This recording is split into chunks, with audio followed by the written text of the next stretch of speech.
Welcome to our podcast, Inspiring Living, with me, Mark Candelaria. I am an architect, blogger, traveler, chef, father, and husband. I'm the founder and now a partner of a fabulous 25-person architecture firm specializing in high-end residential architecture, designing amazing homes across the country. We have hosted tours to Italy, Spain, and now Napa over the last 20 years, and in the course of all this, I have met a lot of interesting people who truly inspire me. Our podcast is about all the opportunities that are right there in front of us to inspiring living. Yes, we will talk about architecture and design, but every week we will venture into all sorts of topics that will inspire you, teach you, and motivate you to inspire living every day. My guests will include a wide gamut of amazing people, from those in the design industry to clients to real estate professionals, chefs, artists, sports figures, and philanthropists, and people who just flat out get it. Sit back and enjoy, and let's have some fun exploring all the opportunities that are there just waiting for us. Please subscribe and get ready to be inspired every week. Okay, as my dad says, here we go. Because inspiring living is all about the people and the organizations that inspire us, we are excited to have Monogram Appliances as one of our sponsors. Anytime we do a new kitchen or a kitchen remodel, Monogram Appliances are what we recommend to our client. Their appliances are the definition of luxury, meticulously detailed using the finest materials and an ownership experience that is second to none. This is how Monogram is always thinking ahead and inspiring and elevating the kitchen experience. Because at Monogram, they don't just elevate one thing, they elevate everything. Welcome, everyone, and thanks again for listening to our podcast, Inspiring Living. Well, we are here now in McMinnville, Oregon, after our 2-day road trip from Phoenix. I'm here with my lovely daughter, Tiffany. Hey, Tiff. Hey. And her boyfriend, Josh. Josh, you over there around the corner? He's working away. And we are chilling in our little what do they call it? Airbnb, right? Yeah. Yeah, we're chilling in the air, too. The air feels pretty chill, doesn't it? Oh, my gosh. I've been wearing pants and a sweater since we arrived. Yeah, it's nice. 57 degrees this morning. That was pretty chill, right? Way chill. So we had quite a journey. We had a 2-day road trip getting here. After, 1,300 plus miles, we get to the house, the Airbnb, and we pull up, and there's cars in the driveway. We're like, what the heck? So I'm starting to freak out because I booked this. I did the whole thing, and my dad's like, is this a scam? What's going on? And so I go to the door and try the code, and it works, and the door opens. But then I see people and, shoes and stuff. And so I close the door, and I'm like, oh, my God, there's people in the Airbnb. So right away we check the dates, and we're like, well, yeah, it says we're supposed to arrive on the 27th, and so the date's correct. And yeah, I'm like, no, trust me, it's today. I did everything right. I talked to them. They knew we were coming next week. So we tried calling them. They didn't answer the phone because obviously they were out in the backyard having a picnic or whatever. And so you went up to the door, rang the doorbell, and they were kind of freaking out, like, who in the heck is at our door? I mean, they weren't freaking out. They came and answered it, and we explained who we are, and they were like, oh, my gosh, we are so sorry. We showed them the dates, and they're like, oh, my gosh. So yep. So what could have been a awkward or bad situation, though, turned into something quite wonderful, didn't it? It was really fun. So he felt really bad, and he was like, why don't we try to set you up in the best hotel in town? It's called the Atticus. So we called him right away, and he spoke with them, and we got 2 rooms, and he had complimentary champagne, and he gave us complimentary brunch in the morning, and the hotel was so cool, and it was just fun because then we had an extra experience. Yeah, it was a great way to start the trip. Actually, he might want to think about just doing that in the future. I don't know if that was I don't know if that's in his budgetary. Yeah, I don't know if it's in his budget, but it did work out really well. We had a good time, and now we're in the house. And how do you like the house? I love it. The style's so neat. It's mid-century modern meets farmhouse with some kind of Nordic decor. And there's some real happy squirrels out back. They're a little bit active. I'm going to make a whole video about the squirrels. They're still out there having fun. They're on the roof. They're rolling around sideways. Yep, it's crazy. They're doing all kinds of stuff. Anyway, meanwhile, we are now in week 16 of working from home at Candelaria Design. And we were slated to come back to work in mid-July, but with the rise in cases, we may now push it to mid-August, and we will just keep Zooming. So I am technically now on a 2-week vacation here in Oregon, and I plan to get some rest, do some writing, painting, photography, of course, cooking, and try to get some good exercise in.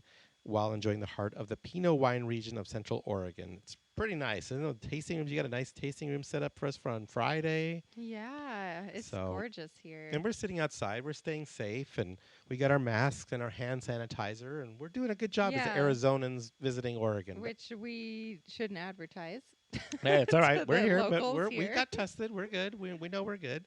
So Isabel will fly up mid-July as she has clients in town in Scottsdale this week and next week.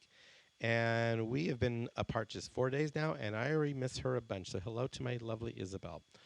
We are here in Oregon. We plan to do a couple of our Candelaria design cooking classes while we're here, so stay tuned for that. Yeah, Should be we're fun. getting those set up. Yep. And then a couple quick announcements. As mentioned last week, our Candelaria Design Tour Napa is in the works for September 3rd through the 8th. And we are working with my good friend, client, and fellow Scottsdale Charo, Scott Courier, on chartering one of his planes to take us all over from Scottsdale right into Napa. So we are taking this tour up a big notch. Should be pretty spectacular, right? Yeah, that'll be really nice and safe and convenient. Yes. So the details are on our website. I only have a few spots left, so don't wait, as I get the sense everyone is ready to do some traveling in Candelaria style. And we will put some emails out. So I know we're going to fill this up pretty quick. It's like I said, it's almost full already. We've already got quite a few deposits in, so it's just a couple spots and we'll get them filled up. We also have our Candelaria Design Tour Sedona now in the works, set from October 17th through the 20th. Yes, it's a quick tour, but it will be incredible, as I will be staying at the Enchantment Resort with all of our close friends. And I designed the resort with my former friend, mentor, and partner, George Christensen, between 1983 and 1987. And we will be celebrating my 60th birthday, so get ready for that. Woohoo! Janice and Tiff are putting all the details together, and you've been there. What do you think of Enchantment? It's enchanting. It's enchanting, right? Okay, the details on our website, so get on there and get registered. We're going to have some fun. Okay, thanks again to all of you who have been listening to our podcast as our listeners keep growing nicely. Thanks to all who tuned into our podcast last week featuring modern abstract artist Cody Hooper from Austin, Texas. Great story about perseverance and following your soul. This week's podcast is part one of a two-part podcast featuring another artist, but with a total different direction than Cody Hooper's path. Today's podcast features Anna Sadler of Surface Refinements, and we will get into her craft in today's podcast number one. And then next week, we'll talk with Anna and her husband, Scott, who joined me in studio to talk about their life story, which is amazing, including their time with and adventures with none other than Ringo Starr and Prince Albert. So that should be a lot of fun. Okay, have a great week, everyone. Stay safe, and let's finish June with love, compassion, and positivity. Okay, here we go. My guest today is Anna Sadler, who owns and operates Surface Refinements, a Scottsdale-based company that creates artistic finishes for walls, ceilings, furniture, mirrors, as well as large-scale art on canvas. Okay, so we're both early birds, that's for sure, right, Anna? Totally. I know that I can text you at 4 o'clock in the morning and I'm not waking you up. Well, this morning you might have. I worked till about 2 in the morning and then slept until about 5. So I slept in today. So Ooh, big sleep until 5 a.m. Wow. yeah, big deal, right? So anyway, I'm glad you're here. This is so cool. I've admired your work. We've tried to get you in on as many projects as we possibly can because I just think your work is fantastic. So tell me a little bit more about what you do and how you help out interior designers and builders. Well, first of all, thank you for all the opportunities that you've given us. We're truly appreciative and so humbled to work beside somebody who I consider an icon in this industry. You're somebody very, very special, Mark. Well, thank you. And that's very nice of you. Being a part of your projects and Isabel's projects and many of the interior designers is something that we don't take lightly. Yeah, well, I appreciate that. To answer your question, there are so many fabulous materials on the market today. The best I think I've seen in all aspects of interior design. It's really such an exciting time for us in our industry. When it comes to options regarding wall treatments, there's always paint and wall coverings and fabrics and amazing tiles and glass and then hand-applied artistic finishes. I think each one of these plays a role and has its place. But what I love about what we're able to bring to the table is the ability to create really, truly one-of-a-kind finishes that are customized to the space, both in color and scale and uniqueness. So when we brainstorm with an interior designer, they present their storyboard of materials and are looking for something unique to complement the selections. We have a multitude of products and tools that we use to create our finishes. We have numerous portfolios just full of samples, and the options are not limited to what's in the bags. We can take any one of our samples, we tweak the colors, the textures, the scale of the pattern on a finish. One of the most amazing tools that we use to create custom patterns, for example, are one-time use masking adhesive vinyls. In essence, these are like stencils, but far more sophisticated and detailed.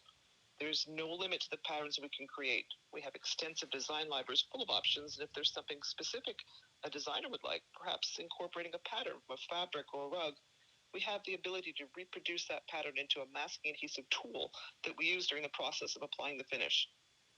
One of the most important aspects of using these is to measure, measure, measure. There are times we can spend just an entire day or days taking measurements of a space. I fully believe in measuring 3 times but cut once. That's kind of that saying goes, right? Yeah, Yeah. it's so true. It's true, Even right? so even if I know I've measured twice, I'll go back and I'll do it a third time just to be sure. Yeah. It can't be detailed enough. Yeah, you're very It's not detailed, and I've noticed that in doing the podcast with you. I mean, you are extremely detailed, which I love people like that because I think the more you're in this business, you realize it's all in the details. My husband sometimes likes to say I'm a little anal, but I'll take that as a compliment. It's a compliment for sure. And for the vinyls, it's not just a matter of peel and stick.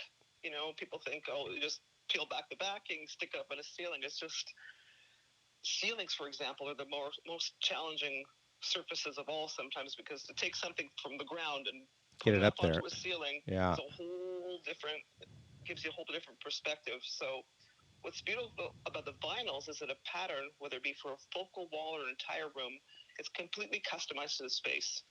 We apply the vinyls, we work our products through them, and then we remove that vinyl. They're expensive. We discard the whole thing in the garbage. And sometimes I think, like, can't we just try to reuse this one more time? Like, they're worth thousands of dollars, but it's a tool, and it helps us, makes us better artists, because I could never do those things by hand.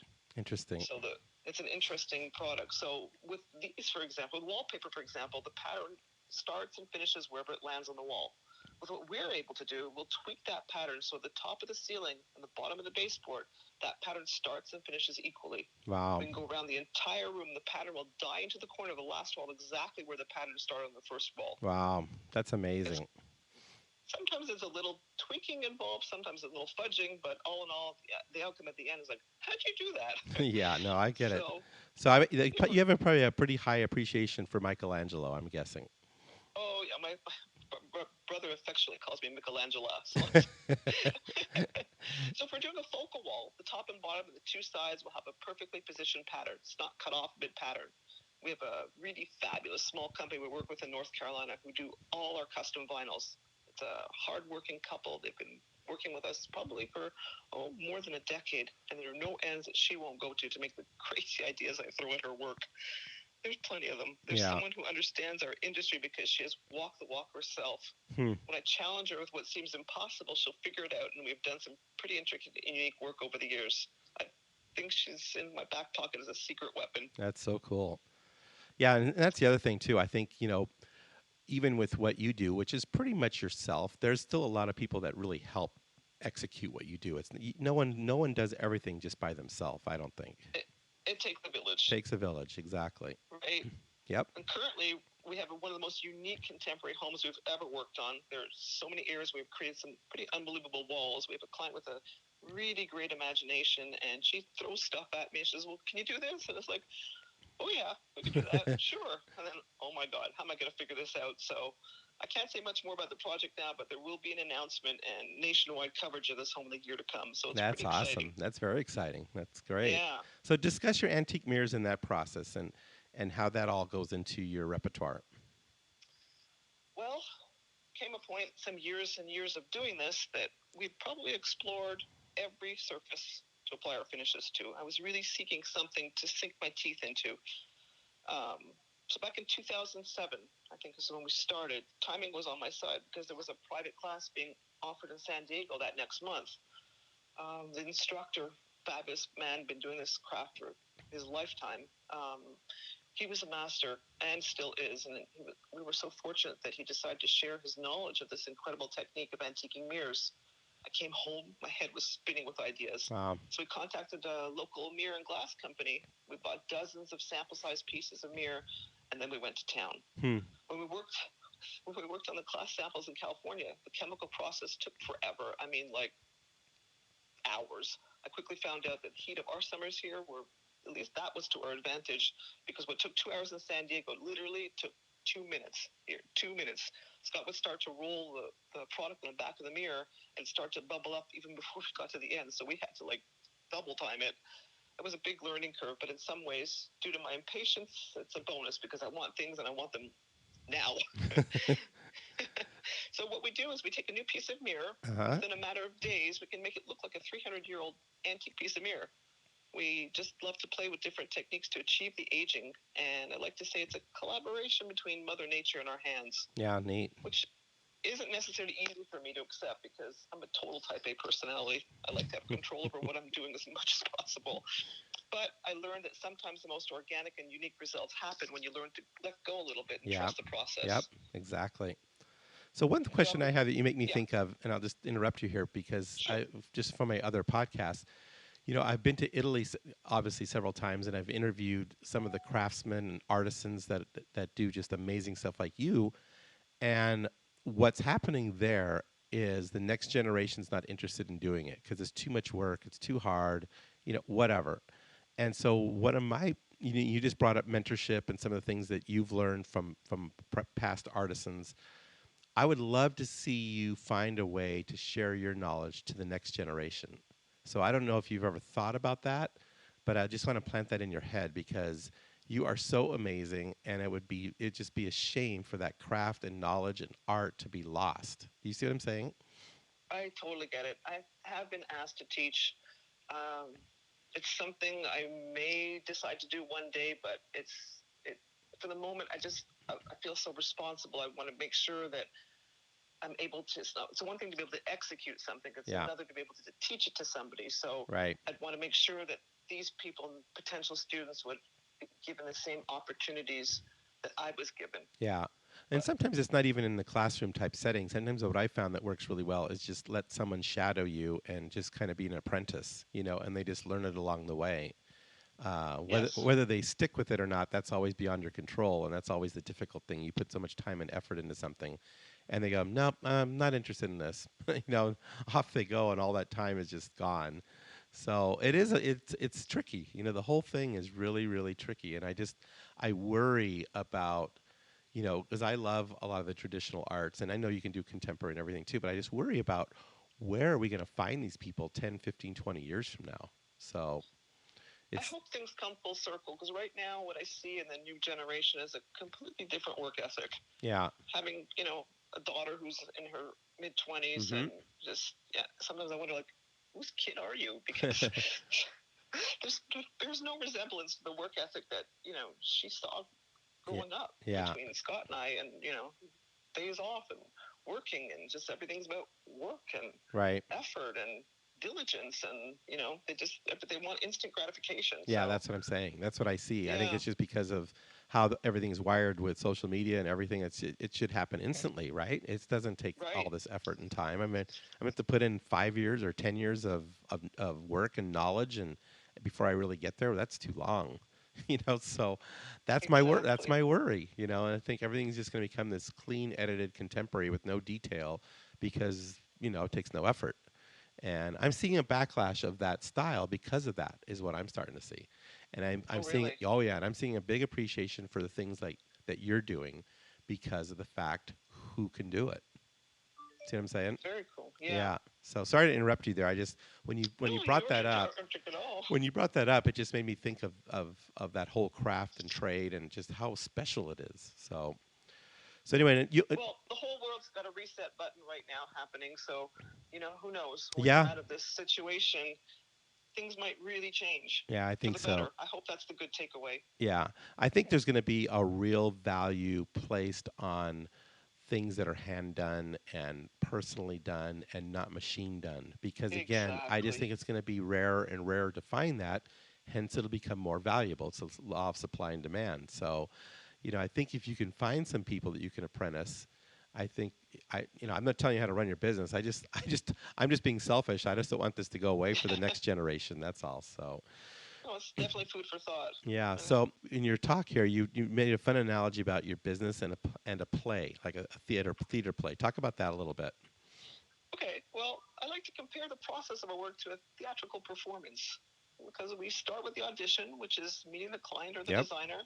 We present ourselves and our portfolios. And then once we get the job, then the rehearsals commence, which is where the research and sample process begins. Right. One of my absolute favorite parts of a new job is the research, the behind the scenes work to bring a sense of uniqueness to every job.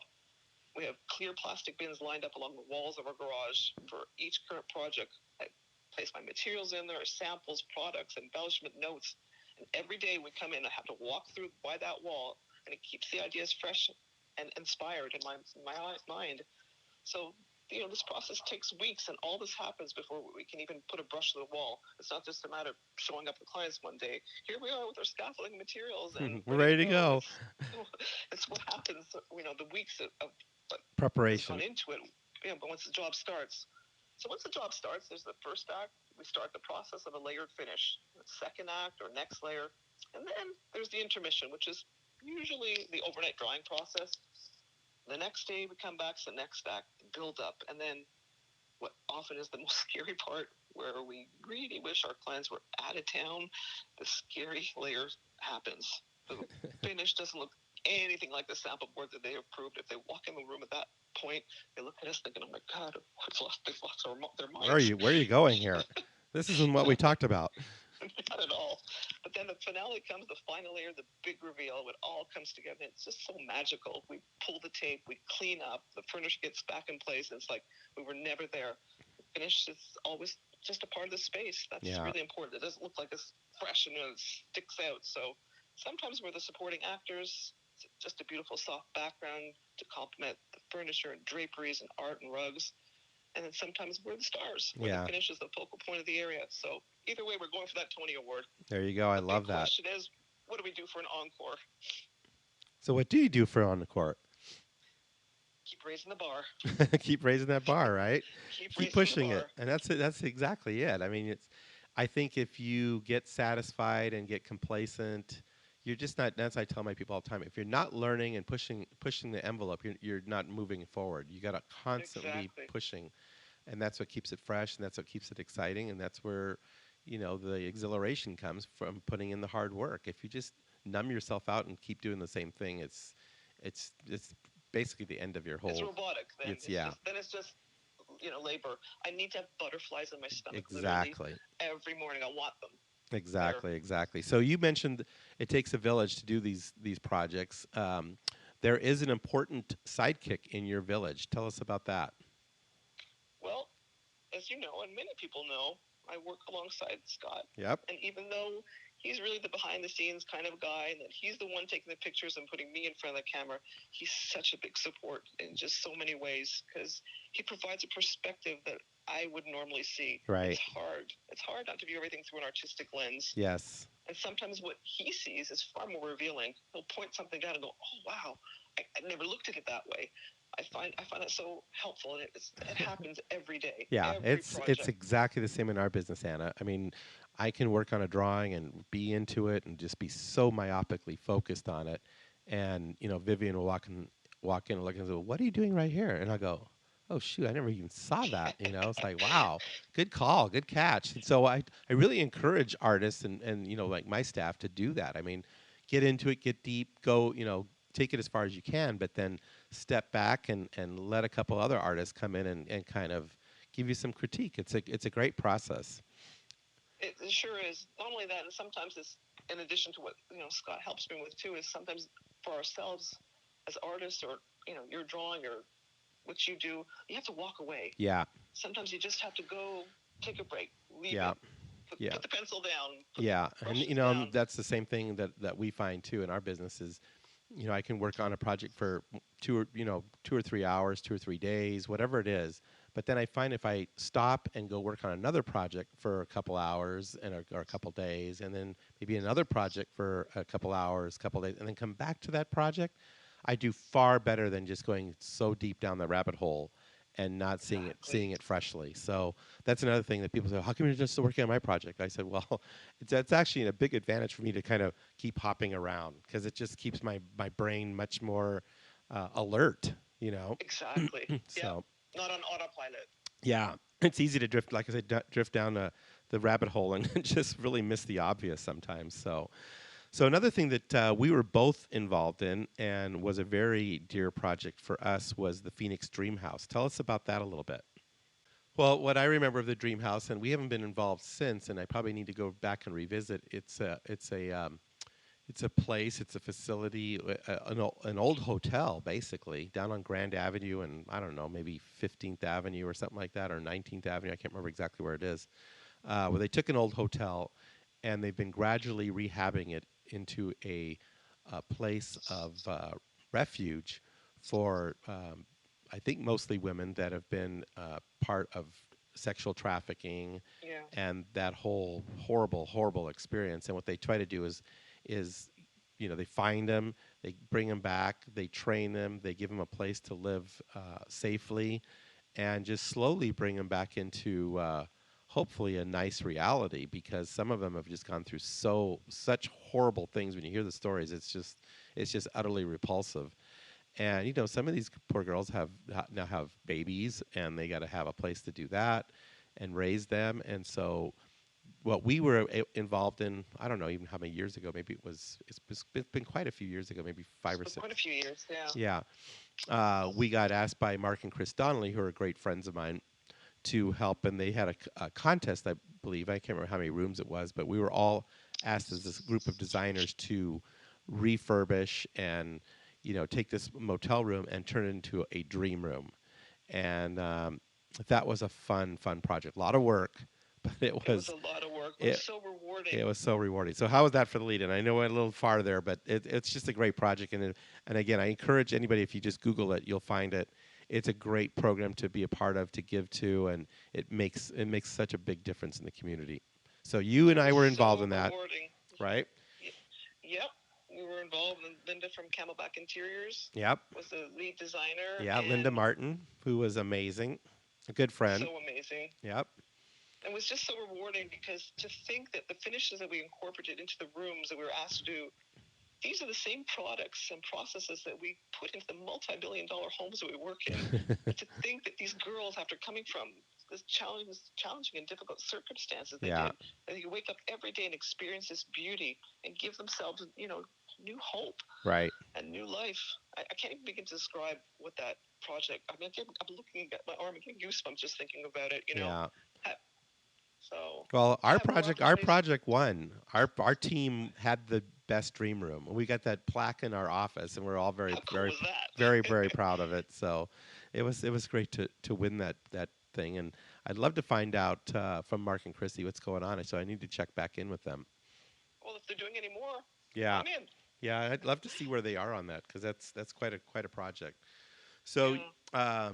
Tell us about some of the clients and some of the projects you guys have recently done. I know you've got one with an avid art collector that you were telling me about. Oh, that was a project. So one of our designers from Sedona, she hired us to work on one of her projects for some of her best clients who had their second home in Sedona and their principal residence in Chicago. So we spent a few weeks planning the finishes. We worked closely with her, working on photos and plans, and we prepared all the final sample boards and selections for the spaces in this magnificent penthouse in Chicago. Oftentimes, many of our clients have second residences that they vacate when the weather is beautiful here in Arizona. So I think you can guess that we weren't flying to Chicago in the summer. Where do we find ourselves in the middle of winter, December 31st? Oh, gosh. We're in Chicago. Perfect. What's the weather like in Scottsdale? As you know. Yep. So anyway, whatever it takes, right? The couple in question, they were great avid theater goers, a big part of the social scene. They had beautiful art collection. And one of the rooms that we were asked to design finishes for was their dining room, where on one of the walls we designed a super ultra contemporary black woven plaster texture. So it was supposed to be a focal wall for one of their most prized paintings. They showed us the art catalog that had the painting in it, and suffice to say, it was an extremely important piece and valuable. So we knew we had to make that wall absolutely perfect as a backdrop to this treasure. We spent probably 3 weeks finishing up the project, and we flew back home. We didn't speak to the client. We never saw them when we were there. But some months later, when they returned back to Chicago for the summer, we had a chance to meet up with the designer. We spoke with the clients, and we asked how the painting looked on the wall. We were stunned and floored. The client told us the wall was so beautiful they couldn't bear to cover up 1 inch of it with the painting. So they ended up hanging that painting on a totally different wall. Wow, that's a compliment. That was a big compliment. Yeah, And that's then awesome. that was one client out of town. And then may I talk about another client that we Yeah, have? keep going. I So love it. one of our best local clients where we worked in their home. She said when we first met her, our very first meeting, she said, I'm going to keep you busy for a year. Wow. Well, we hear stuff like that all the time. Sure. People, like to exaggerate, but sure enough, 1 year and 9 days later, and I documented it, we finished the entire home save for just one last space. I should add that, these clients are extremely generous and respectful in so many ways, and they're so conscientious of our well-being. She knows that we work so hard, and she told us she never wanted to monopolize our time for the entire year. So basically, she gave us carte blanche to work on any area of their home at our convenience. Interesting. She said she That's so wanted nice. us to keep going out there and market ourselves, work with other clients, just feel free to schedule them, and whenever it worked on our schedules. Like, who does that? Everybody wants everything yesterday. Right. But that's the kind of people these folks are. So anyways, during that time, in addition to all the other spaces, she was constantly telling us how much she wanted to have us do the nursery. So not because she has little kids, but they have 4 grown sons and many, many grandchildren. Yep. And she wanted to create a special space in the theme of an African safari because they had a family vacation some years before, and the memory of it was very special to them. So finally, we were all set to do the nursery, and then one of their sons proposed to his girlfriend and set the date for the wedding a few months out. Wow. Having a beautiful home like that and a property, they wanted to be able to do the wedding in their family home. So I told our client that in order to complete the house with everything she had on her list, the nursery would have to be put off again if she wanted everything in the main areas done. So that's how we proceeded. We got it all done, and then they were leaving for their second home in Michigan for the summer. So I told her that during their absence, we would find time to get the nursery done. We discussed the finish, which incorporated using metallic plasters troweled through a safari-themed lace. What we do is we affix the lace to the wall, we trowel the plaster through it, we remove the lace carefully, and the pattern remains on the wall. So it's really a pretty cool process. Wow. So this was only going to be done on the headboard wall, of what she thought. We designed a crocodile border mimicking a rug in the playroom that we're going to go around the top of all four walls, period. That's what she thought she was getting. Well, I can't ever leave anything at a certain level, and I know I can raise the bar and really go all out. So I didn't say a word to her. We designed several animal silhouettes, huge giraffes and elephants and zebras and cheetahs and birds and hippopotamus and butterflies and dragonflies and flowers and field grasses and trees. And that same lace pattern that we used on the headboard wall, we troweled within the silhouettes and all the animals and trees and grasses. Wow. It was cool. We created flowers and insects and turtles and frogs and sparkles and glass beads and crystals and plasters. And we carried the lace pattern into the adjoining bathroom. We ran the crocodile border in the archways between the rooms. It was just so cool. So anything's possible. It's what I've been hearing from you through all of this is you don't say no because you know it is possible some way, somehow, and in the process you usually invent something that makes it happen. So I think it sounds like you could just go forever and ever, Anna. I mean, it's endless. There are no limits. There's no limits, right? I gotta take it if I can take it somewhere. So I just really want to just regarding this project, during the time we were there, her hubby was flying back and forth from Michigan, and he was sworn to secrecy because he'd walk in and he'd see the room was upside down and what's going on? Like, you guys aren't done yet? And then we let him in on what we were doing. So I said, you can't tell Kim. So she never knew what we had planned, and the gift we decided to give this to them as a gift. Right. It was an extra as a thank you for everything that they did for us during that year, their patience and the friendship that we had developed. So the day we knew they were flying back, we asked her hubby to call us before they landed their plane, and we wanted to make sure we were there upon arrival. She had no idea what had been going on. We took her by the hand and said we had a surprise. So we made her close her eyes, we took her by the hand and led her to the room. We placed her hand on the door handle and said, you can open your eyes when the door's open. She opened the door. I'm getting goosebumps again. And a look on her That's so face, cool. the smile that lit up her eyes was worth every second of weeks of planning, the days and days of work. It was just the best feeling to be able to give a gift of our time Yeah. to basically people And your who buy talent. anything. And, well, I it mean, comes it's from the heart. time and talent, and that's your gift. It's your time and your talent combined, really, truly.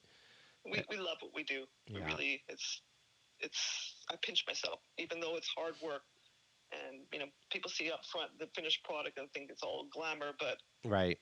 the hard work makes it so worth it. Worth it. Yeah. So let me ask you this: is what's more valuable to you, the memory, the emotion that you get from your customers, or the money that you got from your customers? What sticks with you the most?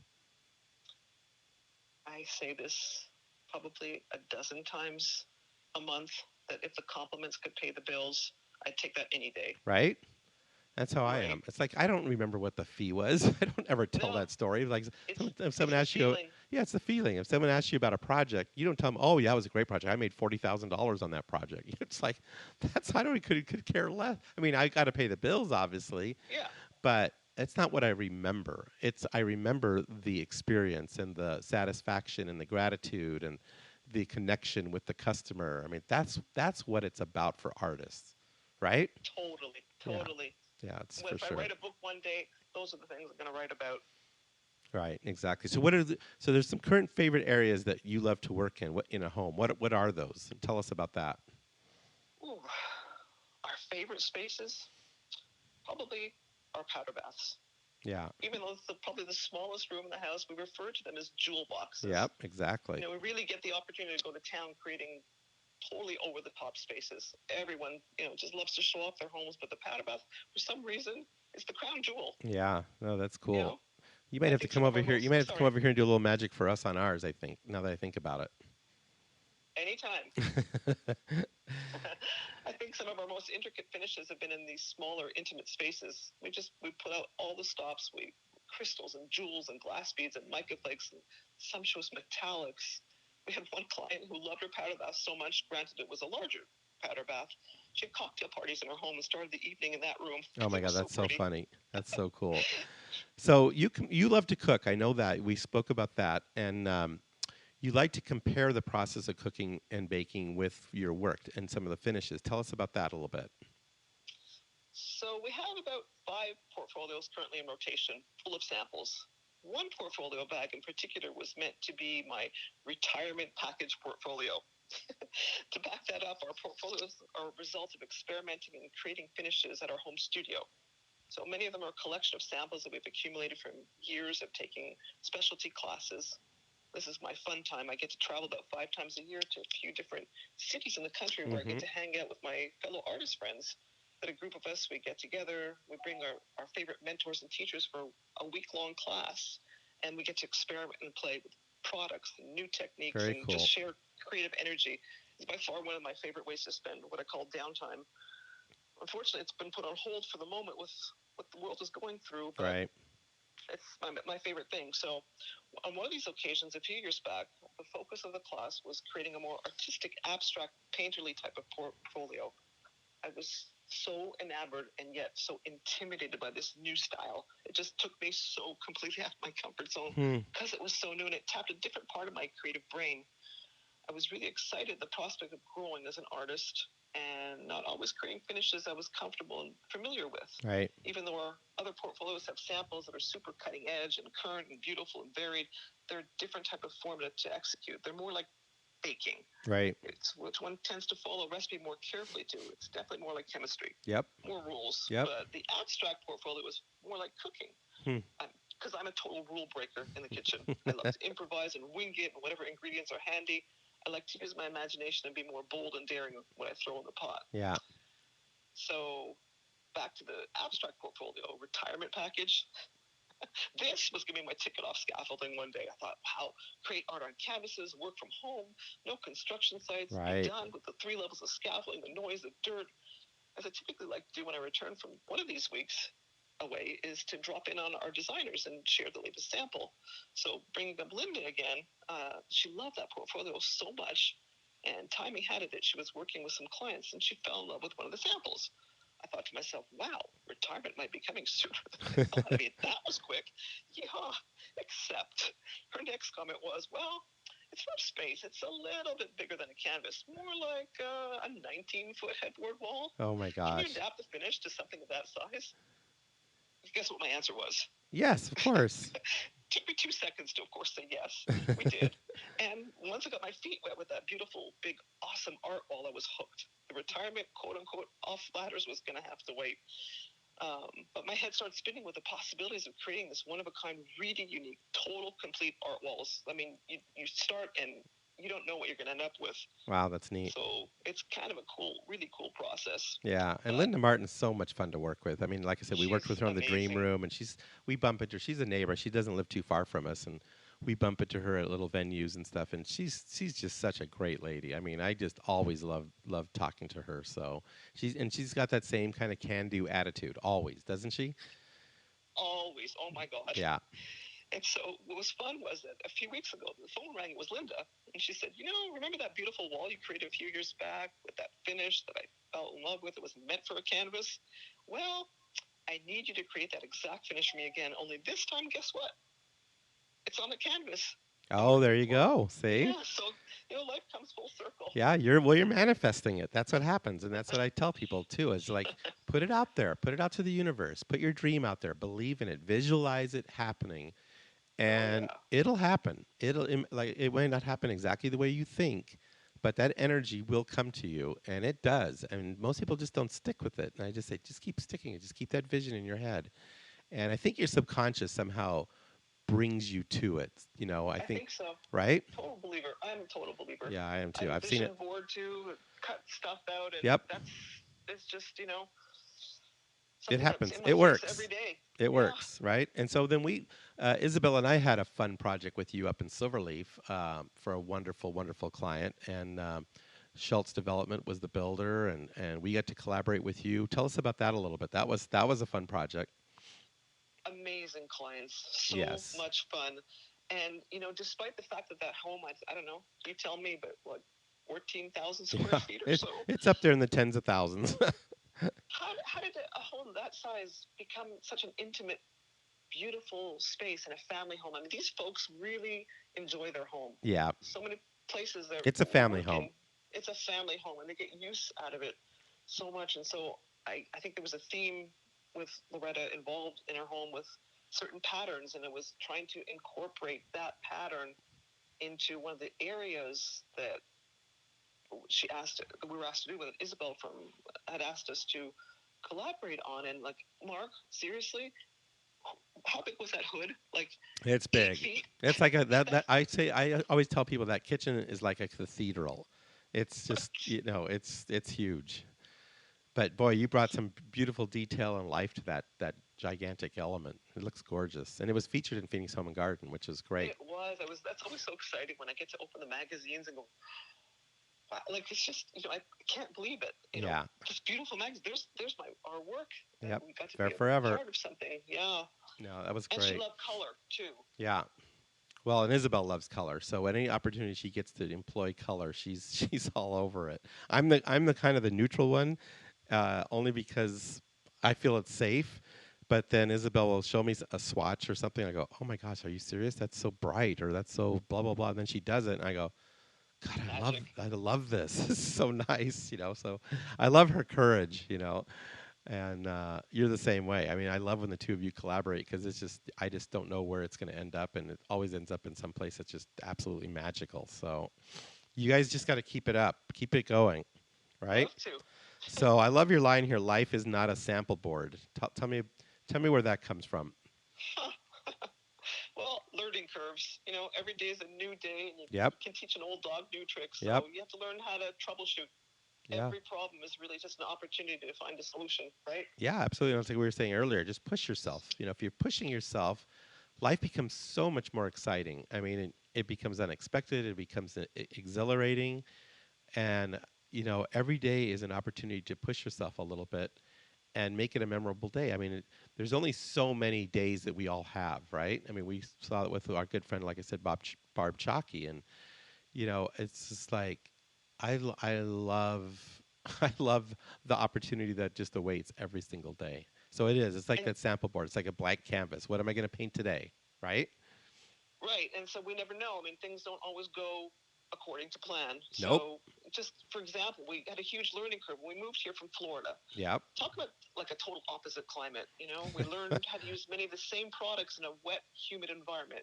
Yeah. So Now when you it have to comes flip it to around. huge walls, you have to learn to work at a certain speed to avoid situations where Sure. products want to dry before you have the time to finesse them. In Yep. Florida, back in those days, wall glazing was a finish we did a lot of. We could literally roll the glaze, go for lunch, come back and pick up where we left off. The open time really wasn't ever an issue. And then we moved to Arizona, where the Bam. humidity is basically non-existent. Yeah. Very same products that just didn't want to cooperate. It was like learning how to walk all over again. We really Interesting. had to revamp every single finish and revise every product recipe. We eliminated so many finishes just because of dry times. It was a good lesson on knowing how to improvise Yeah. and reinvent yourself. Yeah. So that's why I like to say life is not a sample board, and what works on a 19 by 24 size board does not necessarily cooperate in a massive wall. So You have true, to isn't it? understand, the limitations of products and just know how to troubleshoot when stuff happens out of your control. Yeah, and just learn from each little failure is only a failure if you stay there. I tell I say, just keep moving forward, learn from it, and keep moving, and you'll be fine. But most people love to quit. They go, well, I failed, I quit. Well, then Oh no. that's where you're stuck. You're going to be in failure forever. So I think just failure to me, if I'm not failing enough, that means I'm not probably pushing myself hard enough. I agree. So I wanted to tell you about one fun thing. So sometimes how things happen in the day unexpectedly. Yep. So I'll just maybe finish off with this one little story. So we had a situation last summer. It was crazy. We were doing a glass bead finish on a ceiling in an entry tower. I would think the walls were about 18 feet high, and we had to protect the walls with painter's plastic from any potential glass bead product that could potentially drop onto the walls as we apply this goopy mixture upside down. So shower caps are part of our arsenal. So imagine 18 feet up, levels of scaffolding, a round tower, plastic covering the walls, and we'd created our own hothouse. It was July. Oh, The jeez. heat rose. I mean, the difference in each layer of scaffolding as we kept on climbing was 10 degrees. so noticeable. Huh. And so Scott was applying the specialty metallic base coat. It was so hot on that scaffold with his own body heat. I swear to God, Mark, he set off the smoke detectors. Oh, jeez. There was no fast way to unplug the battery mechanism. It wasn't cooperating. So for about 45 minutes, the smoke detector was ridiculously loud. Oh, The heat God. was off the charts. She was soaking, dripping wet, and the client was home. She was so understanding, but we were so distraught, as you can imagine. So it was such a situation. Anyway, we finally ended up finishing the ceiling. So I guess I could really say my hubby's so hot he sets off smoke detectors. I don't think I've ever heard somebody setting off a smoke detector with their body heat. Man, that's intense. We've never had that. Oh, my gosh. It's craziness. That's so funny. So I know you do a lot of residential spaces. You want to get more into some commercial spaces too, correct? I really would love the opportunity. We've worked on a couple of spas in the valley, and Yep. between doing the work and having it be visible and a little bit of bartering involved, that was nice. Yeah. We just love to be able to apply artistry to some more commercial spaces where I think that they can be seen and enjoyed by more people. Sure. I want to kind of go in there and be a fly on the wall and kind of watch people's reactions. Yeah, So and that is the nice part about doing some commercial work is more people are exposed to it. I mean, we do these fabulous houses and a handful of people ever see it, but you get in a restaurant or a hotel lobby and thousands of people are going to see your work. So I think what you just did though, and as you realize, you just manifested that, right? I mean, you just put it out there. So it's going to happen. All right, I'm ready. So I expect you to call me probably within, I'll give you 30 days. You call me and tell me, oh my God, Mark, I cannot believe it happened that quick. Okay. So I'm going to be waiting for that call. Deal. Okay. Okay. Perfect. Well, thank you so much for doing this. Your work is fabulous. And your work is fabulous on its own, but what I find so fabulous is your energy, your story behind your work. I mean, that to me is what makes your work so special and so lasting. It's you. It's your energy, your drive, your precision, your anal ability to just get soaked into the details. That's why you're successful, and that's why your work stands out.